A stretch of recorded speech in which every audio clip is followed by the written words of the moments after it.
Hi. Go on, the Edge. I am the moderator of today's question and answer session. So the first question is... Here we go, it's a video question. Hi, this is Adrian. I have a question for you too.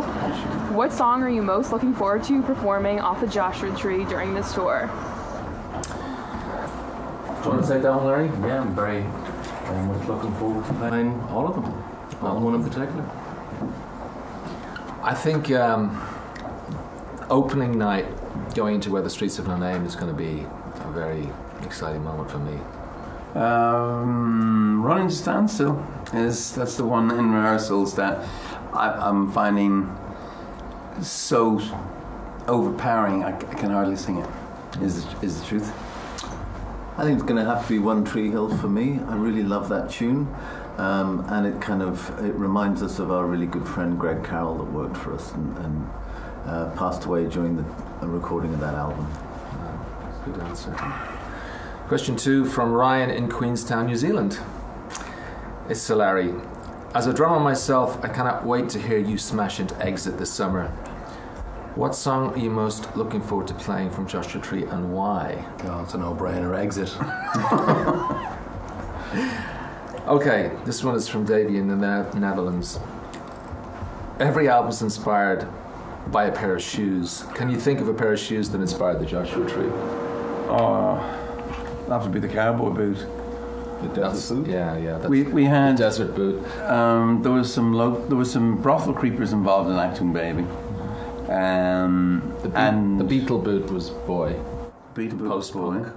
But it has to be, I think it's the cowboy boot for the Joshua Tree. I sold in the Western Boot Company in Dublin in 1976. I worked as a shoe salesman. I'm not sure I've said that before.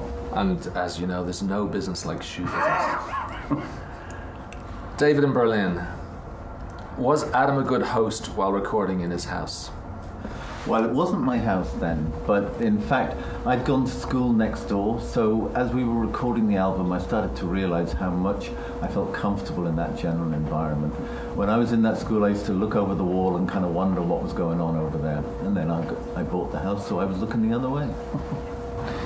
That's cool. I have to say, just I don't know if this is we got time, but it was really an amazing time for all of us. I think it's the most enjoyable album we made. I remember doing a lot of painting, hanging out with Gavin and Googie, and those Wednesday nights were really important in renewing old friendships. Got good memories from that thing. Have you?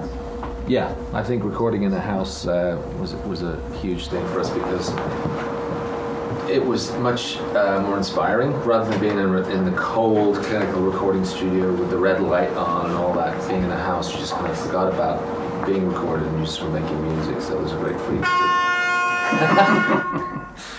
Thank you, Larry. Question number 5 is from Taisha in Brazil. Bono, can you describe to us how you were inspired for your personal favourite Joshua Tree track and how you felt about it? Favorite to sing is different, I suppose. And Bullet Blue Sky is for a performer is a commitment, and I have to get back inside the song sometimes to do it. And 2 things happened leading up to Joshua Tree were really hugely important: Live Aid and the Amnesty International Conspiracy of Hope tour. And we were really kind of railing at what was wrong, what was going wrong in the world. And I went down to Salvador and got into some situations there where I saw just a lot of brutal treatment by the government to their people, and I saw some things that I wish I hadn't, and bodies thrown out of cars, the side of the highway. I met these women whose kids were disappeared.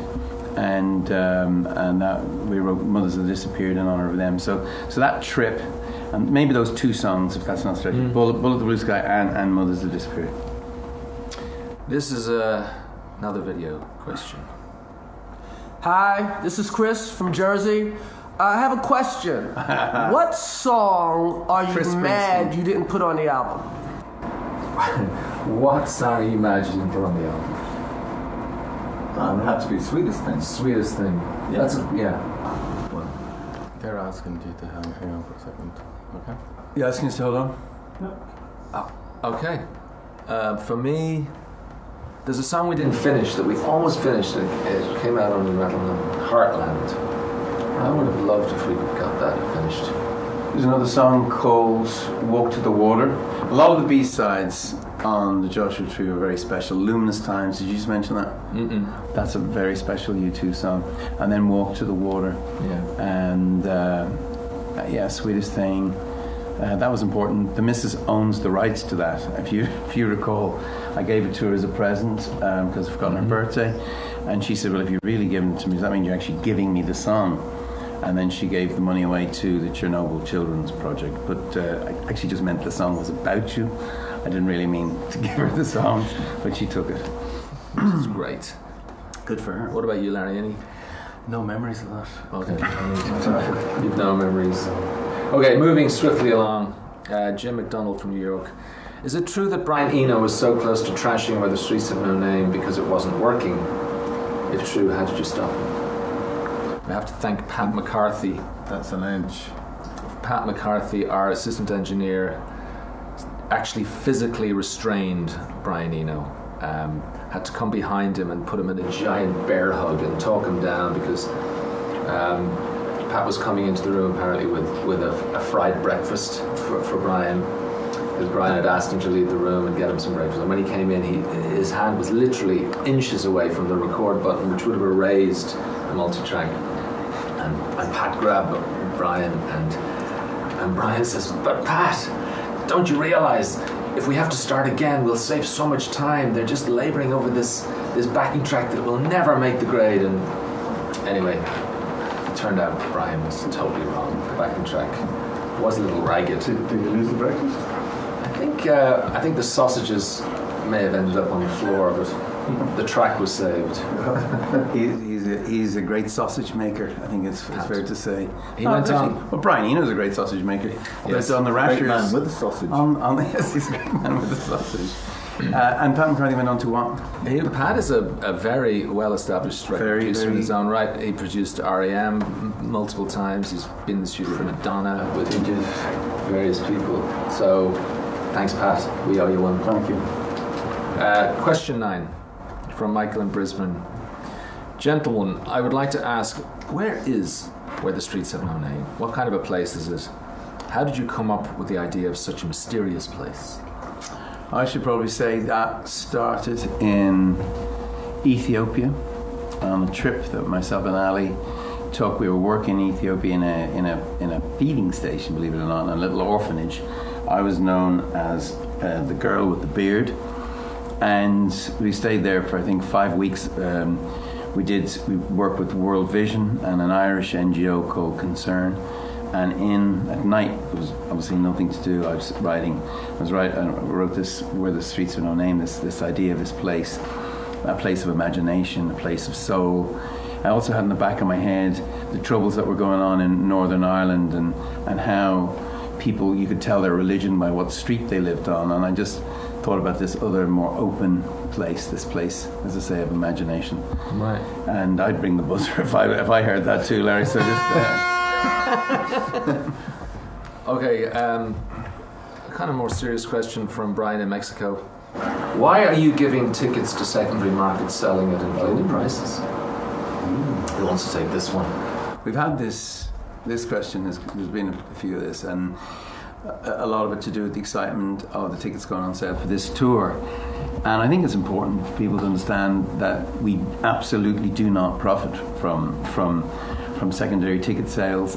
Indeed, the fans and the band are the last people to profit from this. And I mean, most fans and most artists. We're working on it. It's really quite difficult. I think probably the paperless ticket is the best solution, which we're doing here in America. And we'll get that to wherever we go in the future. But this is not something that we have an easy answer to. It's really tricky. That's all I'll say. Yeah. Okay, and final question from Daniel in Cork. What was the most Spinal Tap moment of the original Joshua Tree tour? Larry, any? I think we live in a perpetual Spinal Tap moment. I don't think there's been any day in the last 40 years that I haven't thought of Spinal Tap. Even before it was we were in Spinal Tap. I have a good one. Do you have? I have a good one. Joshua Tree tour was the first tour where U2 became a really popular band. I mean, we'd been doing all right up to that point, but this was like fans outside the hotel, fans outside the venue, like droves, and us having to escape, back exits. But I would always want to wave at the fans as we were driving away, even if I couldn't get out and meet them. I would say hello, and you start to take this for granted. So I remember on one occasion I saw a group of people outside the hotel, so I wound down the window and I waved at them, and they weren't waving back. I was a little surprised, and then I realised they were actually just a bunch of people waiting for a bus. They weren't catching hands at all. So that was a bit of an yes, okay. Yeah, I came down from to go to the studio and in Dublin and got into the back of my own car. That's pretty Spinal Tap. That's very Spinal Tap, yeah. Adam, any? I had no Spinal Tap moments. I think my life's Spinal Tap. I can never find the stage. No. I think you've made the grade from what was it? Break Like the Wind. Wasn't that the Spinal Tap? That was the sequel. You lived their tune. They wrote it for you.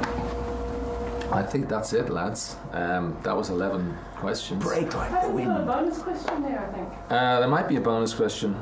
In fact, there is. It's very special. Hi, I'm Chris from England, Devon, England. Very dodgy I have a few questions. It's common knowledge, of course, that you use the duodonic tessellation scales in a lot of these tracks. Do you feel that added to or slightly dolomized the sort of, I'm going to say, Stegalian feel of your earlier work, or not?